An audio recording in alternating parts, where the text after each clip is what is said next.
Today I am scraplifting a page that I created in August of 2012.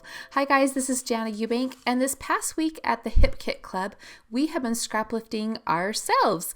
I chose to use this layout that I created using the basic gray Lucille collection, and I'm excited to create a springtime layout using the March kits mixed in with some pattern papers from both the January and February hip kits.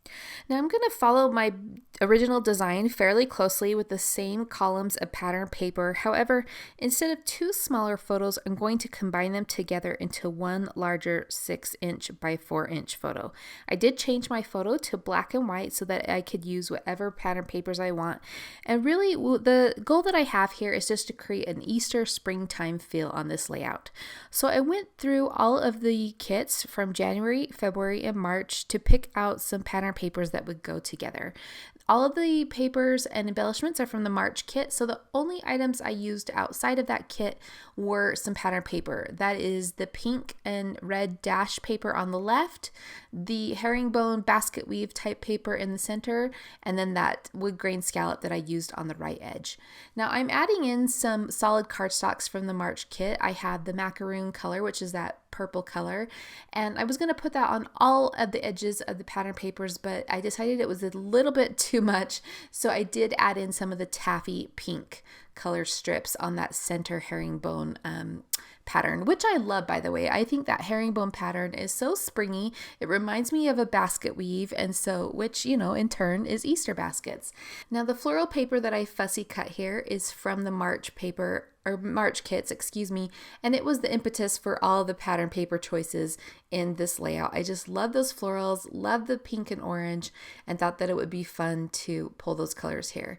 Now, as I'm about to adhere this layout, I also really love that multicolored tag paper from the March kit and was thinking, oh gosh, do I want to use that instead? But I stuck with the herringbone because yes, it does remind me of Easter baskets, and I thought it was really cute.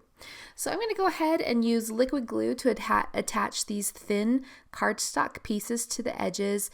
And then as I start to adhere all of the layers together, I can see that one of the papers was shorter. It was probably the way that I cut off the branding strip, and so it was just slightly shorter. So I just go ahead and trim everything up so that it all equals and is all level with one another. Now, as I go to adhere these macaroon strips, I flipped it over to add the adhesive to the back, and I really liked the stitching pattern that was on the other side, and I thought that would be a fun variation. So instead of using the solid side of those strips, I did end up using the little stitched white pattern side, and I love that variation. I love the added pattern and the added detail that pattern adds to the edges of that orange paper.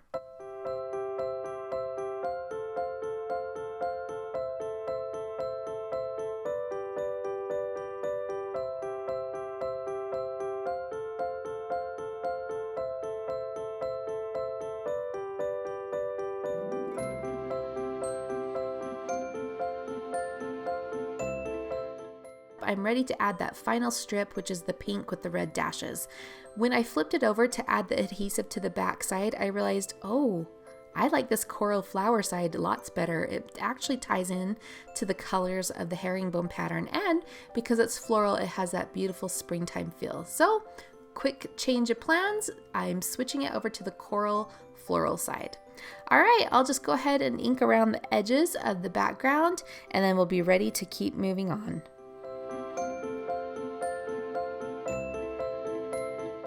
The next thing I do is matte up my photo. I'm using the same purple color solid cardstock called Macaroon from the March cardstock kit. And then the other side of that orange pattern paper that I used earlier has this canvas or this white canvas type texture on it. So I double matted that main photo with that. Next up, I'm just using some plain white cardstock and the leafy wreath and bow set from March to die cut 2 of these leafy wreaths. I thought they would be cute to hug each corner of my photo, so I'm going to go ahead and add those there. And then it's time to add in all of those beautiful fussy cut florals all around the photo.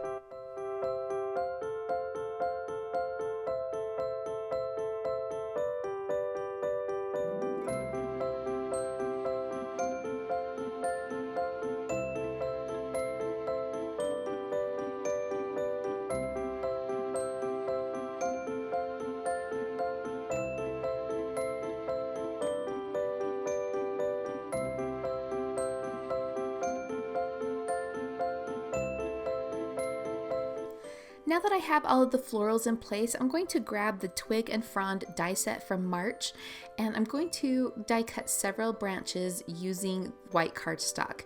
I love to build out floral clusters with die cuts, and I especially love this die because I can snip it apart and use all of the different pieces in several places.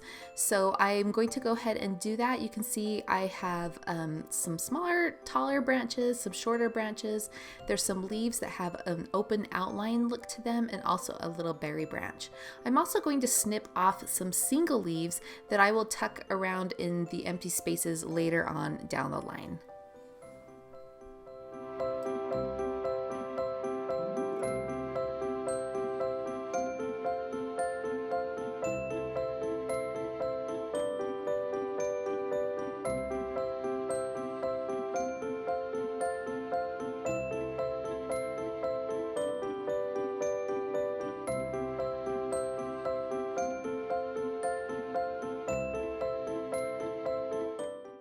With my floral clusters in place, it's time to start adding some more layers and some more embellishments. I grabbed the embellishment kit from March, and I found these Pink Fresh Studio journaling bits, and I'm just flipping through them looking for some pieces that I can use as layers. I really love this gray one with the pink scallop on the edge, and I'm going to be tucking that underneath the bottom edge of my photo. I'm also going to use that green banner piece. On one side of that is a printed phrase, but I'm going to use the back side where it's just all solid green to anchor my title. I also grabbed the cardstock stickers from the embellishment kit, and I love this little green label sticker. I'm going to add that to the top left corner of my photo to add in some more journaling and also to balance out the green color of that banner strip.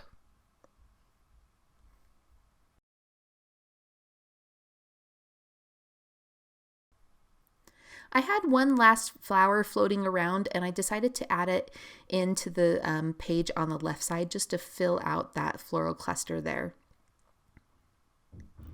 I'm now going to look for some more pieces to embellish this layout, and next I'm going to go to the main kit and pull out the ephemera die cuts from the same Pink Fresh Studio Chrysanthemum collection. I'm going to flip through all the pieces here and find anything that I might use. I do end up using that orange scallop circle on the right end of the green banner. It says, "You're special to me." This is a photo of my family and my siblings without our spouses, and so we haven't had a photo like this for a really long time. In fact, this photo was taken in 2017, and I don't think we've had a family photo together like this since then either. I really need to make a point to do that. So I love that phrase, "You're special to me." And then I also pulled out the phrase that's going to go up on the green label in the upper left corner that says, "There is something beautiful in every day." There were a couple of little flower branches also in the ephemera die cuts, so I tucked those around the orange scallop circle, and then I also pulled out this green ticket shape that I think I might use for the journaling, and then I also pulled out that script word that says memories, and I'm going to use that to build my title along with the green puffy letter stickers in the main kit, and my title will say Easter Memories. This photo was taken on Easter after we had a lunch together at a restaurant. It's really not a beautiful background, but you know, it's special to me because it is a rare photo of all of my family together. Now, if you look back at the picture of my inspiration layout that I'm using today, you'll see on the left side that there is a scatter of buttons stitched to the page along that left column of pattern paper. I wanted to replicate that, so I got the chipboard flare from the main kit, and I'm going to sprinkle a couple of them on the upper left corner of the page, and I'm also adding one by that orange scallop circle on to the right of the title. I will switch that one out eventually to another one, but for now that one's just there as a placeholder. I'm also looking for more things that I can scatter around the page, so I went back to the embellishment kit to the Simple Stories sticker book, and I found these little bees that I placed on some white cardstock, and then I fussy cut them out with scissors. Now the reason I did that is the Simple Stories sticker books are a lighter weight paper. They're actually meant for journaling or for planners, so they don't take up a lot of bulk. But I wanted my bees to be more like die cuts, so I did add those to white cardstock and then just quickly used my scissors to fussy cut them out. I decided that I wanted another circle from the Leafy Wreath die set, so I quickly die cut another one. I cut it in half so that I could just tuck it underneath the photo. And I like that because it forms a visual triangle of 3 circles or leafy wreaths there, and I feel like it fills everything out much better. Now along the right edge of the page, I feel like there's a hole in between the flower cluster at the top and then the little bee. So I decided to fussy cut some more flowers out of the pattern paper, and I'm just going to tuck those daisies there and then add in a little fussy cut leaf just to fill that in and connect everything together. Now I've headed back to the main kit. If you remember, I had pulled that green ticket shape to do journaling on. I just felt like it was a little too bold, so I switched that out for this blush floral piece, and I'm going to add a little green label along the bottom with an orange phrase that says favorite, just to continue those green and orange elements that are elsewhere on the page. I'll go ahead and use some foam tape to pop up that little orange phrase, and then it's time to add my journaling to this label. I have several other pages from this weekend where we were spending Easter together, so I'm just really going to add our names there on that journaling spot, and I think that's good enough. I do move that green label to overlapping the front instead of being tucked behind. And now my final detail that I'm going to add to this page is a sprinkling of ink droplet stamps. These stamps are from the March color kit. This color kit comes with 3 different ink pads. I love these Catherine Pooler inks. They're so juicy, so vibrant, so fun. And I'm just going to use the ink droplet stamp. I actually cut it apart into different little ink pieces so that I could vary the look of my ink droplets. And you can see here that I don't know, I always get nervous when I go to stamp because I'm afraid I'm going to regret what I'm doing. So I'm kind of like holding up the stamp and kind of trying to see how it will look before I stamp. But I do love this edition. I think it finishes off this page perfectly, and I love the way this page turned out. It is so springy, so bright, so fun. Love the way that all the hip kits work together and that you can get a different look just by combining all of the kits. So much mileage to get out of these kits. I hope you'll grab yourself a March kit and then go ahead and subscribe so you get the April kit that will be shipping towards the end of this month. All right, guys, this is Jana Eubank for Hip Kit Club. Thank you so much for joining me, and we'll see you again soon.